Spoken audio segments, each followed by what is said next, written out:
Hi everyone, I'm Shannon McCracken, and today we are talking about the Renaissance era, specifically looking at choral and ensemble music. Now, hopefully you were able to join me for the Middle Ages in the first video. This is a really great continuation. So the Renaissance era is about 1450 to 1600, and it's a French word that literally means rebirth. And we have this really decisive break from the past, from the Middle Ages, where we're not as governed by the Roman Catholic Church in terms of our thought and our action. And in the Renaissance era, we have a more secular perspective, where we start to look towards science to answer life's great mysteries. And so the Roman Catholic Church still has a great influence on the Renaissance era, but one whose influence was increasingly limited in a spiritual setting. So let's talk about the elements of musical style that we'll be looking at. So in this era, we start to have more complexity with our harmonies. We have thirds and sixths, and we have triadic harmony. Whereas in the Middle Ages, we were listening to a lot of perfect fourths and fifths and octaves. And so now in the Renaissance era, there's a little bit more complexity here, and it really is leading us towards where at the end of this era, the major and minor tonal system is created. Okay, so another thing is that we'll have rich polyphonic textures. There'll be imitative counterpoint. There's a lot more complexity in the way the music is written. And it's often complemented by homophonic passages where the text then is clearer. There's clarity because of the way the text and the music is set. And for the first time in the Renaissance era, music became about the composer's individual artistic expression. They were starting to travel across Europe, and specifically they were traveling a lot to Italy. And because the printing press was developed and the ability to distribute music to people, we now have more international styles and influences. All right, so let's talk about the motet.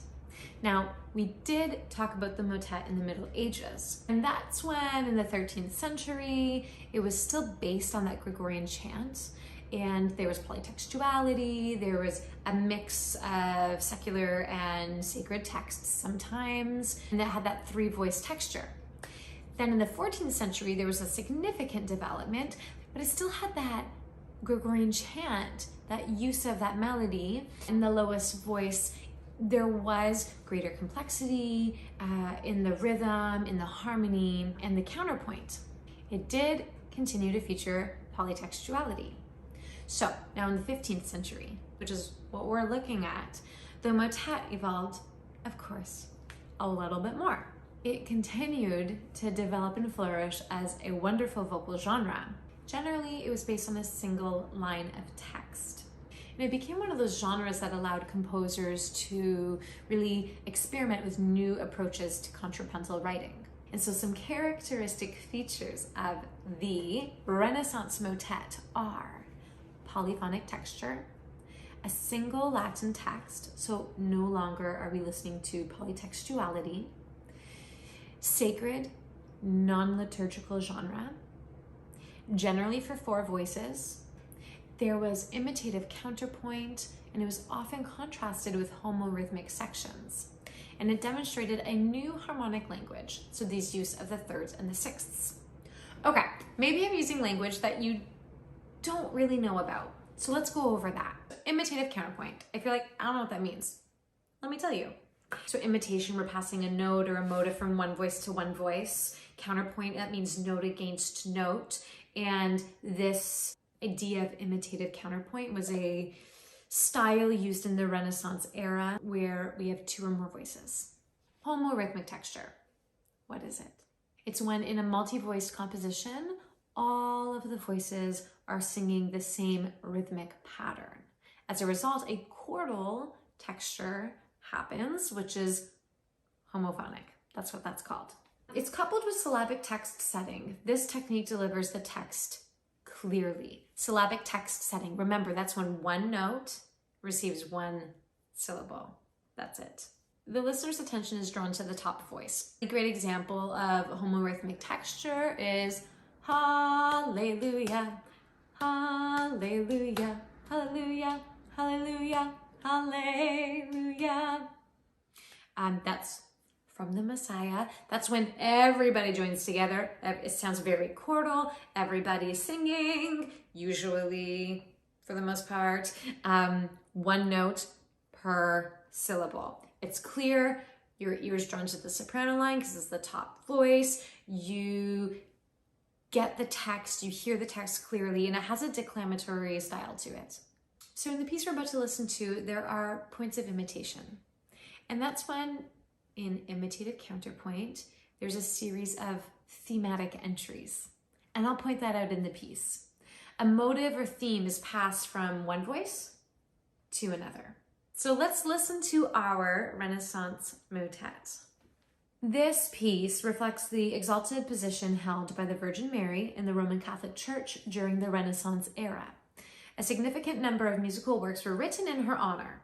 Renaissance artists frequently depicted the Virgin Mary in paintings and sculptures, often with the infant Jesus in her arms. So the genre here, we have motet. It was composed about 1470s to 1480s.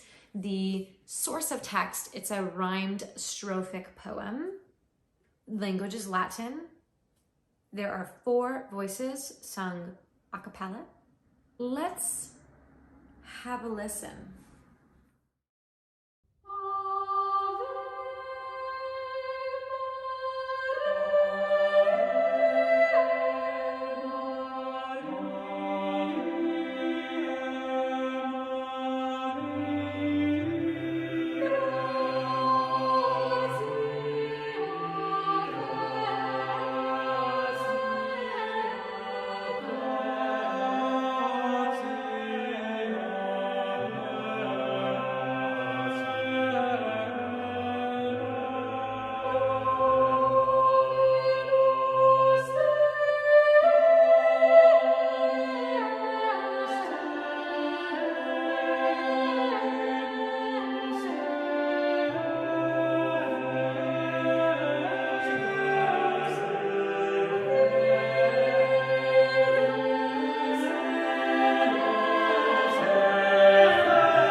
Okay, so right off the bat, the opening of this piece, the points of imitation are that there's an ascending perfect fourth on the Ave. Ave in the top voice, and then you see in the alto line, Ave, we have a fourth again, tenor line, same thing, bass line, same thing. So there's a great example of points of imitation. And then similarly, there's a point of imitation when the soprano in measure 4 comes in the gratia. All the other voices follow suit. They do the exact same motive, exact same rhythmic and interval pattern. Let's look at measures 16 to 20. This is cool. We have paired imitation now. So here we have the soprano and the alto, followed by the tenor and the bass doing the same motive that the sopranos and altos introduced. The harmonic sixths create a sweet sounding consonance, and there's textual clarity achieved because the voices are singing the same rhythmic pattern. If we look at measure 73 to 79, this is a great example of homorhythmic texture. All 4 voices sing mostly the same rhythm, creating a chordal texture. It uses triadic harmony. The impact of the words is heightened by the use of rests, and then it ends with open fifths. This piece is so beautiful to listen to, in my opinion. I hope you think so too. Relatively simple rhythm, right? It's well balanced between all 4 voices. The text is mostly syllabic, with very short melismas to highlight specific words. There's thirds and sixths, but important cadences land on open intervals, like fifths and octaves. So there you have it. That's a lot different than the motet we listened to in the Middle Ages. Look how far we came, right? Okay, so now we're gonna talk about the Mass. Characteristic features. Unified polyphonic settings of the 5 sections of the Mass Ordinary, generally for 4 to 6 voices. And the Mass Ordinary includes the Kyrie, the Gloria, the Credo, the Sanctus, and the Agnus Dei.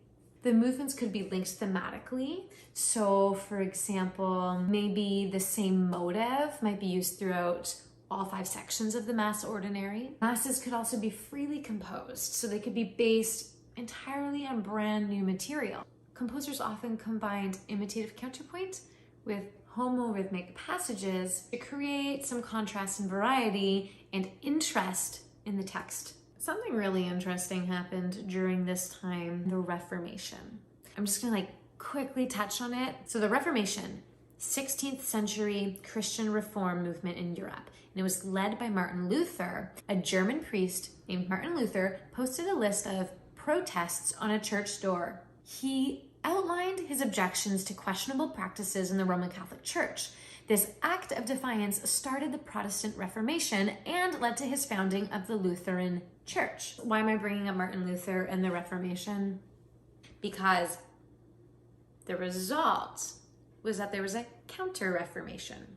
In the mid-16th century, the Catholic Church reacted to the Protestant Reformation, and the Church attempted to win back support and regain political power and authority. And to do so, the Council of Trent was formed. The Council of Trent held a series of meetings of the highest Catholic Church officials. The recommendations affected music. Their recommendations regarding liturgical music included: 1, the text should be clear and intelligible. 2, the counterpoint should not be overly dense or thick. Not too much. 3, except for the organ, instruments should not be used. 4, use of secular texts and melodies now banned. Displays of virtuosity should be avoided. So what happened in society is really affecting what's going to be happening in the music here. We're looking at the Mass, which is a part of the Roman Catholic Church. We have these new sets of recommendations that will influence and direct how this piece of music is created and presented. So we will be looking at the Gloria. The genre here, Mass. It was published in 1567. The source text is Mass Ordinary, the language is Latin, and it's for 6 voices, a cappella. Let's have a listen. Gloria in excelsis Deo.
Our third and final piece of music and genre that we'll be looking at in the Renaissance era is the madrigal. In the 16th and early 17th centuries, madrigal denoted a type of secular song that flourished in the small aristocratic courts in Italy. Then it gained widespread popularity in Europe and England.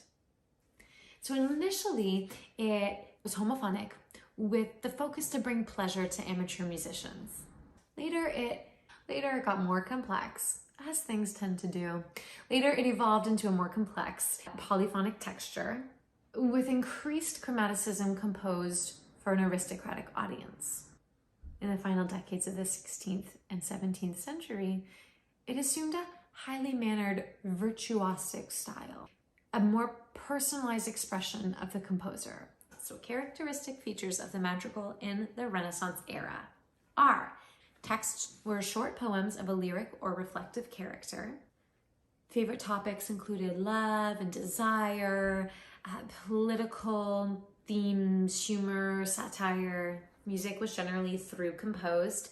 That means the music is always changing until the end of the piece. It's not a strophic setting that we talked about in the Middle Ages, where verse after verse the music repeats itself. Through composed, everything's new as we continue on, which allows us to have word painting because the music can change for the text. And so word painting was prominent. Ideas, images, and emotions in the poems were conveyed through the music. And then in later style, chromaticism was featured and was used as an expressive device. Okay, so we are going to listen to a lovely madrigal. I know, I said the Renaissance era ended up around 1600. This was composed in 1611. So it is like right in between Renaissance to Baroque.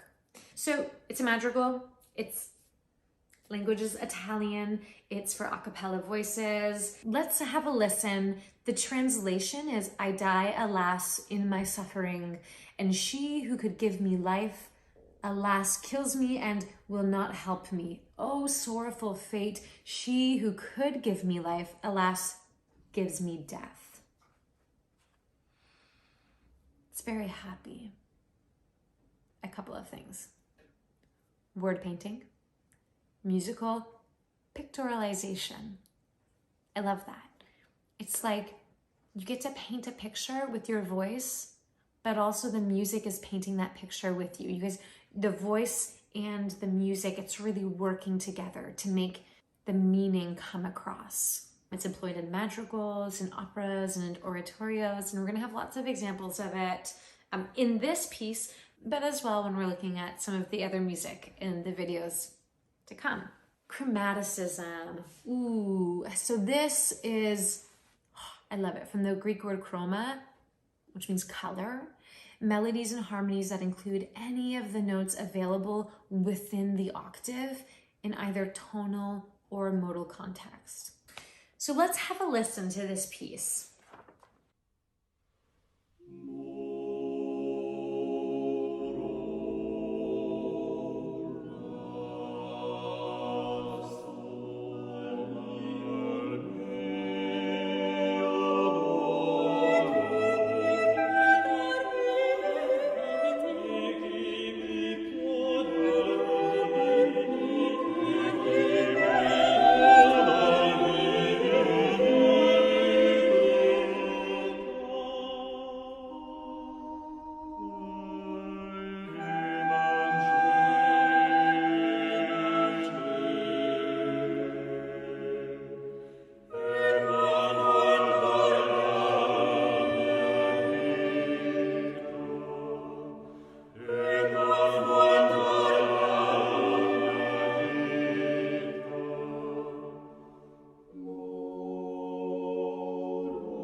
Measures 1 to 3. It's highly chromatic. If you read sheet music, you can see there's a lot of accidentals on the page. Virtually every half step within the octave is employed within the first 4 measures. That's creating musical tension and emotional intensity. Hello, the words are, I die alas in my suffering. What a great example of word painting. I'm creating that tension and that feeling in the music and the way the notes and the harmony are written. Descending chromatic line represents death and grief. So we start off, all the voices are descending. When we die, we generally go into the earth, right? So there's this descending line. That's word painting. Let's look at measure 3 to 5. There's this diatonic passage here that contrasts with the chromaticism we heard just earlier in the first few measures. So diatonic, all of the notes are of the key, it sounds consonant, nothing sounds dissonant. Those words are, and she who could give me life.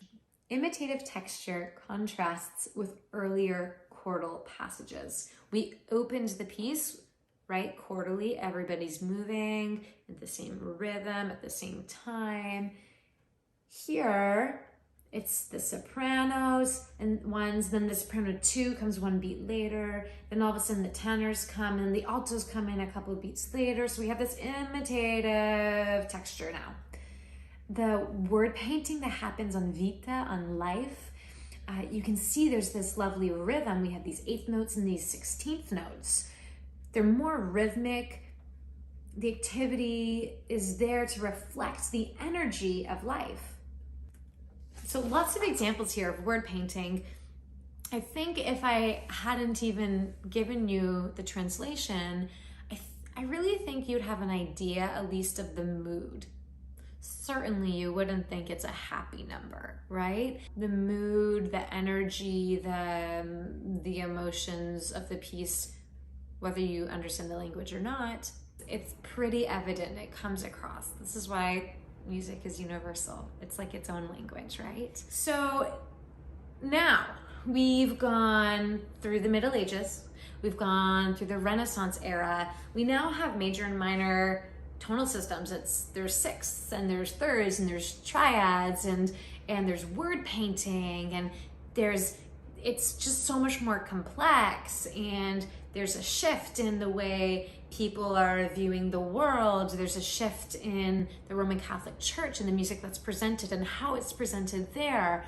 I'm excited to go into the Baroque era, which is actually, if I'm allowed to have a favorite era, I think the Baroque era would be my favorite. So that is in our next video, which I do hope you'll watch. So thank you so much for joining me, and I'll see you again. Bye.